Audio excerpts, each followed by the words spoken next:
भारत माता की, भारत माता की, छत्रपती शिवाजी महाराज की, धर्मवीर छत्रपती संभाजी महाराज की, भारतरत्न डॉक्टर बाबासाहेब आंबेडकरांचा, हिंदवी स्वराज्याचे सरसंस्थापक छत्रपती शिवरायांना मानाचा मुजरा करतो।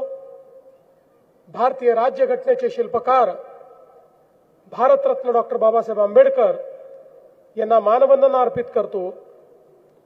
आजच्या भद्रावती नगरपालिकेच्या निवडणुकीच्या निमित्ताने या प्रचार सभेमध्ये मंचावर उपस्थित असलेले राष्ट्रीय ओबीसी आयोगाचे अध्यक्ष माननीय हंसराज भैया अहिर, आपल्या क्षेत्राचे तरुण तडफदार आणि लोकप्रिय आमदार श्री करणजी देवतळे, रवींद्रजी शिंदे, अशोकजी जीवतोडे, चंदूभाऊ गुंडावार या ठिकाणी मंचावर उपस्थित असलेले अध्यक्षपदाचे आपले उमेदवार, भद्रावती नगरपालिकेला अनेक वर्ष ज्यांनी अतिशय उत्तम नेतृत्व दिलेलं आहे असे अनिल भाऊ धानोरकर, बरोऱ्याच्या आपल्या नगराध्यक्षपदाच्या उमेदवार मायाताई राजूरकर, आपले नेते रमेशराव राजूरकर,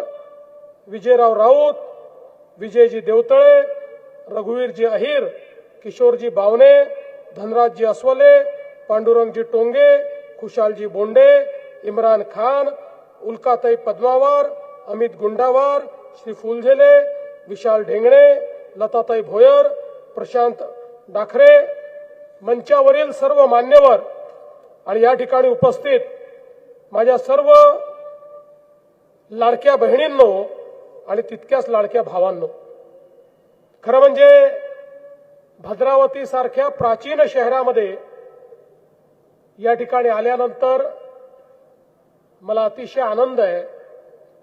ही भद्रनागाची भूमी आहे। जैन मंदिर, गणेश मंदिर, चंडिका, महिषासुरमर्दिनी, भवानी माता अशी अनेक मंदिरं या ठिकाणी आहेत। हिंदू, जैन, बौद्ध अशा संस्कृतींचा त्रिवेणी संगम आपल्याला याच नगरीमध्ये पाहायला मिळतो आणि 170 पेक्षा जास्त मंदिरं आणि संत, वीर अशा सर्वांचा या ठिकाणी वास आपल्याला पाहायला मिळतो। आज आपण जर बघितलं तर अगदी वाकाटककालीन उत्खनन या ठिकाणी चाललेलं आहे। त्यामुळे पुढच्या काळामध्ये पर्यटनाच्या दृष्टीनं एक अत्यंत मोठी संधी असलेला अशा प्रकारचा हा भद्रावतीचा भाग आहे। मगाशी भाऊंनी सांगितलं, अनिल भाऊंनी, की या ठिकाणी 1997 ला ही नगरपालिका तयार झाली। 4 ग्रामपंचायती एकत्रित आल्या आणि त्यानंतर ही नगरपालिका तयार झाल्यानंतर मागील जवळपास 10 वर्ष अध्यक्ष आणि 5 वर्ष उपाध्यक्ष म्हणून अनिल भाऊ धानोरकरांनी अतिशय चांगलं काम या ठिकाणी केलेलं आपण सगळ्यांनी बघितलं। खरं म्हणजे मला आठवतंय 2021 मध्ये याच भद्रावतीला स्वच्छतेचा पुरस्कार मिळाला आणि देशातल्या 132 शहरांच्या यादीत भद्रावती 8व्या क्रमांकावर आलं आणि माननीय मोदीजींच्या हस्ते स्वच्छतेचा पुरस्कार हा या ठिकाणी या भद्रावती शहराला मिळाला। आणि म्हणूनच सातत्याने वेगवेगळ्या माध्यमातून या ठिकाणी कामं करण्याचा प्रयत्न हा अनिल भाऊंच्या माध्यमातून होतोय। आणि जेव्हापासनं करण भाऊ या ठिकाणी आपले आमदार झाले त्यांच्या माध्यमातून मोठ्या प्रमाणात निधी देखील देण्याचं काम हे आपल्या सरकारने या ठिकाणी केलं। बंधू भगिनींनो, या संपूर्ण निवडणुकीमध्ये मी रोज 5-6 सभा करतो, पण कुठल्याही सभेमध्ये मी कोणावर टीका करत नाही। मी विरोधकांवर टीका करत नाही, त्यांची उणीधुणी काढत नाही, त्यांची कमजोरी दाखवत नाही। याचं कारण आम्ही एक सकारात्मक विचार घेऊन या निवडणुकीच्या मैदानात आलो आहोत। आमच्याकडे शहर विकासाचा एक आराखडा आहे, शहर विकासाची ब्ल्यूप्रिंट आहे, आमच्याकडे नीती आहे, आमच्याकडे नियत आहे आणि आमच्याकडे निधी देखील आहे. या तिन्हीचा संगम करून महाराष्ट्रातली शहरं चांगली कशी करता येतील, आपल्या शहरातल्या गरिबांना, जनसामान्यांना चांगलं जीवनमान हे आपल्याला कसं देता येईल, या संदर्भातला खऱ्या अर्थानं या निवडणुकीचा आमचा अजेंडा आहे. आपण बघा, आज जर आपण महाराष्ट्राचा विचार केला तर महाराष्ट्रामध्ये अर्धा महाराष्ट्र 6.5 कोटी लोक हे महाराष्ट्राच्या 40,000 गावांमध्ये राहतात आणि तेवढेच 6.5 कोटी लोक भद्रावती सारख्या 400 शहरांमध्ये राहतात. म्हणजे अर्धी जनता 40,000 गावांमध्ये तर अर्धी जनता 400 शहरांमध्ये राहते. या 400 शहरांचा चेहरा जर आपण बदलला, इथे जर मूलभूत सोयी आपण दिल्या, इथल्या लोकांचं अन्न, वस्त्र, निवारा, शिक्षण, आरोग्य, रोजगाराचा प्रश्न हा जर आपण त्या ठिकाणी सोडवला तर एक मोठा बदल या महाराष्ट्रातल्या समाज जीवनामध्ये आपण घडवू शकतो. ज्यावेळी आपला देश स्वतंत्र झाला, या देशामध्ये राज्यकर्त्यांचं एक नियोजनाची दिशा होती आणि ती योग्य देखील होती. लोक म्हणायचे भारत हा गावांमध्ये राहतो, गावाचा विकास हाच भारताचा विकास. आणि म्हणून 50-60 वर्ष आपण केवळ गावांकडे लक्ष दिलं. पण त्यावेळी आपल्या हे लक्षात आलं नाही की शहरांमध्ये लोक राहतात, शहरं वाढतायत, अन्न, वस्त्र, निवारा, शिक्षण, आरोग्य, रोजगाराच्या संधी असल्यामुळे शहरामध्ये लोक गावातनं जात आहेत. आणि मग लोक जात होती, पण नियोजन नसल्यामुळे शहराची अवस्था काय झाली, लोकांना राहायला जागा नव्हती, मग अतिक्रमण झाली, झोपडपट्ट्या तयार झाल्या, त्या ठिकाणी लोक वाढल्यामुळे पिण्याच्या पाण्याची समस्या निर्माण झाली, मोठ्या प्रमाणात घनकचरा तयार झाला, त्या कचऱ्यावर प्रक्रिया न झाल्यामुळे तो तिथेच सडताना आपल्याला पाहायला मिळाला. नाल्या लोकांनी काढल्या, त्या नाल्यातनं मैला व्हायला लागला. भुयारी गटार नसल्यामुळे त्या नाल्यातनं वाहणाऱ्या या गटाराच्या पाण्यामुळे डास, मच्छर, रोगराई, वास या सगळ्या गोष्टी आपल्याला होताना त्या ठिकाणी पाहायला मिळाल्या. अशा अनेक समस्यांना शहरी जीवनामध्ये लोकांना सामोरं जावं लागलं. देशामध्ये पहिल्यांदा 2014ला ज्यावेळेस माननीय प्रधानमंत्री मोदीजी हे निवडून आले आणि ते प्रधानमंत्री झाले, त्यावेळी मोदीजींनी सांगितलं आपल्याला गावांकडे तर लक्ष द्यायचंच आहे, पण आपल्याला शहरांकडेही लक्ष द्यावं लागेल. मोदीजी म्हणाले देशाचा 65% GDP हा शहरांमध्ये तयार होतो. वस्तूंची निर्मिती, सेवांची निर्मिती, रोजगाराची निर्मिती, शिक्षण, आरोग्य या सगळ्या गोष्टींकरता आपल्या शहरांकडे लोक जातात. आणि म्हणून आपल्याला आपली शहरेही चांगली केली पाहिजेत. शहरात राहणाऱ्या गरिबांचं, मध्यमवर्गीयांचं जीवनमान हे आपण उंच केलं पाहिजे, त्यांना मूलभूत सोयी आपण दिल्या पाहिजे. आणि म्हणून देशाच्या इतिहासात पहिल्यांदा मोदीजींनी शहरांकरता योजना सुरू केल्या. स्मार्ट सिटीची योजना, अटल अमृत शहरांची योजना, स्वच्छ भारतची योजना. आणि या योजनेच्या माध्यमातून हजारो लाखो कोटी रुपये हे पहिल्यांदा देशामध्ये शहरांच्या विकासाला मोदीजींनी दिले आणि त्यातनं एक मोठं परिवर्तन आज सुरू झालेलं आपल्याला पाहायला मिळत आहे. मोदीजींनी सांगितलं प्रत्येक शहरामध्ये जो बेघर आहे, जो कच्च्या घरात राहतोय, झोपडीत राहतोय, त्याला पक्क घर द्या. प्रधानमंत्री आवास योजनेची त्यांनी सुरुवात केली आणि प्रधानमंत्री आवास योजनेच्या माध्यमातून शहरात राहणाऱ्या बेघरांना किंवा कच्च्यात घरात राहणाऱ्यांना त्या ठिकाणी 2.5 लाख रुपये घर बांधण्याकरता देण्याचा निर्णय हा मोदीजींनी केला. अनेक घरं त्या ठिकाणी बनतायत. पण आपल्या लक्षात आलं की घराकरता तर आपण पैसा देतोय, पण त्या लोकांजवळ मालकी हक्काचा पट्टाच नाहीये. जर पट्टा नसेल तर घर बांधायचं कुठे? आणि नुकतंच 2 महिन्यापूर्वी आपल्या सरकारने शासन निर्णय घेऊन एक GR काढला आणि त्यात आपण ठरवलं सर्व प्रकारची रहिवासी अतिक्रमणं ही आपण नियमित करणार आहोत आणि त्याचा मालकी हक्काचा पट्टा त्या लोकांना देणार आहोत, जेणेकरून ते मालक होतील आणि ते मालक झाले की मग त्यांना घर बांधणी करता देखील आपल्याला पैसा देता येईल आणि कोणीही कच्च्या घरामध्ये राहणार नाही, कोणीही बेघर राहणार नाही. अशा प्रकारचा प्रयत्न आपण सुरू केला.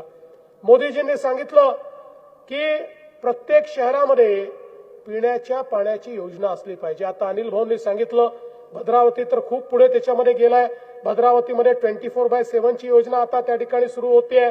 अजून एक दुसरा टप्पा 26 कोटीचा देखील या ठिकाणी आपण पूर्ण केलेला आहे. 54 कोटीचा आता एक टप्पा तुम्ही या ठिकाणी मागणी केली आहे. काळजी करू नका, या निवडणुकीनंतर हा तुमचा जो 54 कोटी रुपयाचा टप्पा आहे त्यालाही राज्य सरकार निधी उपलब्ध करून देईल आणि या शहराला पूर्णपणे पाण्याकरता आपण स्वयंपूर्ण केल्याशिवाय राहणार नाही. आज आपण पाहू शकतो मोठ्या प्रमाणात प्रत्येक घरापर्यंत शुद्ध पिण्याचं पाणी गेलं पाहिजे, हा आपला अजेंडा आहे. आपल्याकडे हे जे नाल्यातनं वाहणारा मैला आहे त्याच्याऐवजी प्रत्येक शहरामध्ये भुयारी गटार योजना झाली पाहिजे. त्या भुयारी गटारातनं वाहून येणारं जे गटाराचं पाणी आहे त्याच्यावर प्रक्रिया झाली पाहिजे. त्यातला मैला वेगळा होऊन त्यातनं खत निर्माण झालं पाहिजे. त्यातलं शुद्ध पाणी त्या ठिकाणी आपण नदीमध्ये नाल्यांमध्ये सोडलं पाहिजे. अशा प्रकारची योजना या महाराष्ट्रातल्या 200 शहरात आपण सुरू केली आहे. इतरही शहरांमध्ये ती आपल्याला आता या 5 वर्षामध्ये पूर्ण करायची आहे.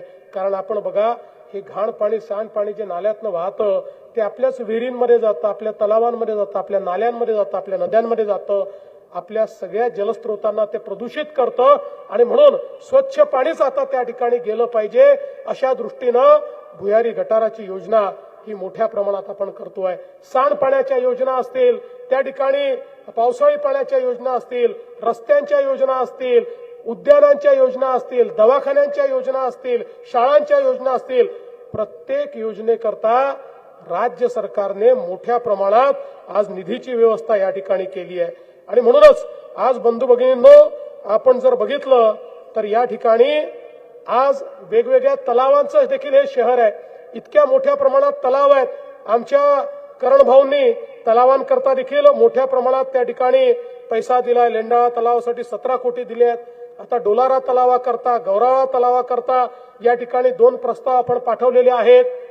आमचे अनिल भाऊ निवडून आल्यानंतर आणि नगरपालिका आपली हाती आल्यानंतर याही तलावांच्या प्रस्तावांना त्या ठिकाणी आपण मान्यता देऊ. 10 तीर्थक्षेत्रांकरता त्या ठिकाणी जवळपास 2 कोटी रुपयाचा निधी हा देण्यात आलेला आहे. आणि पुढेही जे काही आपल्याकडचे तीर्थक्षेत्र आहेत त्या तीर्थक्षेत्रांना मोठ्या प्रमाणात निधी देऊन हा सगळा भाग जो पर्यटनाकरता अतिशय चांगला भाग आहे, या भागाला पर्यटनक्षम अशा प्रकारचा भाग करण्याचा आमचा प्रयत्न आहे. प्रत्येकाच्या जीवनामध्ये मूलभूत परिवर्तन झालं पाहिजे, या दृष्टीनं हे सकारात्मक मत आम्ही मागतोय. आणि आपल्याला माहिती आहे, अनेक वर्षापूर्वी डिप्पॉन्डेंद्रोची जमीन त्या ठिकाणी जवळपास 1993-94 साली ती जमीन आपण अधिग्रहित केली, पण त्याच्यावर कुठलाही उद्योग आला नाही. पण आता आपल्या सरकारने प्रयत्न करून न्यूएरा असेल, ग्रेटा एनर्जी असेल, असे 2 प्रकल्प त्या ठिकाणी आणले आहेत. मला कल्पना आहे की त्या जमिनीवर अनेक शेतकरी अजूनही काम करतायत. शेतकऱ्यांचा प्रश्न पूर्णपणे सुटलेला नाहीये. म्हणून मी तुम्हाला आश्वस्त करतो, आता नागपूर अधिवेशन 8 तारखेपासून सुरू होत आहे. अधिवेशनाच्या काळात शेतकऱ्यांच्या प्रश्नावर मी बैठक बोलवीन. शेतकऱ्याचा प्रश्न देखील आपण सोडवू. पण त्याच वेळी या 2 उद्योगांमुळे आपल्या भद्रावती आणि वरोरा जो परिसर आहे, या परिसराचा कायापालट होणार आहे. एक नवीन औद्योगिक अशा प्रकारची अर्थव्यवस्था या ठिकाणी तयार होणार आहे. आणि आपल्या तरुणाईच्या हाताला मोठ्या प्रमाणात रोजगार या 2 प्रकल्पांच्या माध्यमातून या ठिकाणी मिळणार आहे. आणि एवढंच नाही तर आता या 2 प्रकल्पांनंतर अजून 2 प्रकल्पांशी आमचं बोलणं चाललेलं आहे. त्यांनाही आपण या भागामध्ये आणणार आहोत. मोठ्या प्रमाणात उद्योग आल्यामुळे आमच्या सगळ्या या भागाचं चित्र बदलण्याचं काम आम्ही करतो. बंधू भगिनींनो, आपल्याला कल्पना आहे, आम्ही भाषण करून निघून जाणारे लोक नाही आहोत. आपण आमचा कारभार इतके वर्ष बघितलेला आहे. या महाराष्ट्रामध्ये आम्ही जे बोलतो ते करत असतो. आम्ही केवळ आश्वासनं देणारे लोक नाही आहोत. आपल्या आशीर्वादाने इतका मोठा विजय 1 वर्षापूर्वी 23 नोव्हेंबरला मागचा रिझल्ट लागला आणि त्याच्यामध्ये एक न भूतो असा महाराष्ट्राच्या इतिहासातला सगळ्यात मोठा विजय आपल्या आशीर्वादाने आम्हाला मिळाला. आम्हाला विजय मिळाल्यानंतर काही लोक म्हणायला लागले, आता या भाजपवाल्यांच्या इतक्या जागा आल्या, आता यांना कोणाची आवश्यकता नाही, हे आता लाडकी बहीण योजना बंद करतील. 1 वर्ष पूर्ण झालं, लाडकी बहीण योजना बंद झाली नाही. आणि माझ्या लाडक्या बहिणींना सांगतो, जोपर्यंत तुमचा देवाभाऊ मुख्यमंत्री आहे लाडकी बहीण योजना बंद होणार नाही म्हणजे नाही। पण माझी अनिल भाऊ तुम्हाला विनंती आहे, माझ्या बहिणींना केवळ लाडकी बहीण ठेवू नका, माझ्या बहिणींना लखपती दिदी तुम्ही करा। आता लखपती दिदीचा कार्यक्रम आपण आणलेला आहे आणि मला सांगताना आनंद वाटतो, गेल्या 2 वर्षामध्ये महाराष्ट्रातल्या माझ्या 50 लाख लाडक्या बहिणींना आम्ही ऑलरेडी लखपती दिदी केलेला आहे। म्हणजे वर्षाला त्या आता 1 लाखाच्या वर पैसा स्वतःच्या भरोशावर कमवत आहेत। 1 कोटीपर्यंत आकडा पुढच्या वर्षी न्यायचा आहे आणि त्याच्याही पलीकडे त्याच्या पुढच्या वर्षी न्यायचा आहे। त्यामुळे तुम्ही अतिशय चांगलं काम करता अनिल भाऊ, म्हणून माझी तुम्हाला विनंती आहे की तुम्ही आता आमच्या या बहिणींकरता हा लखपती दिदीचा कार्यक्रम राबवा। आणि वरोऱ्यामध्ये मायाताई राजूरकरांनाही माझी विनंती आहे की वरोऱ्यामधल्याही माझ्या लाडक्या बहिणींकरता हा लखपती दिदीचा कार्यक्रम तुम्ही त्या ठिकाणी राबवा। आपण बघा, दिलेली आश्वासनं आम्ही सातत्याने चालू ठेवली। शेतकऱ्यांना मोफत विजेचं आश्वासन दिलं, आजही शेतकऱ्यांना आपण मोफत वीज देतोय आणि पुढच्या वर्षीपासून तर दिवसा 12 तास मोफत वीज ही आपण शेतकऱ्यांना 365 दिवस त्या ठिकाणी देणार आहोत।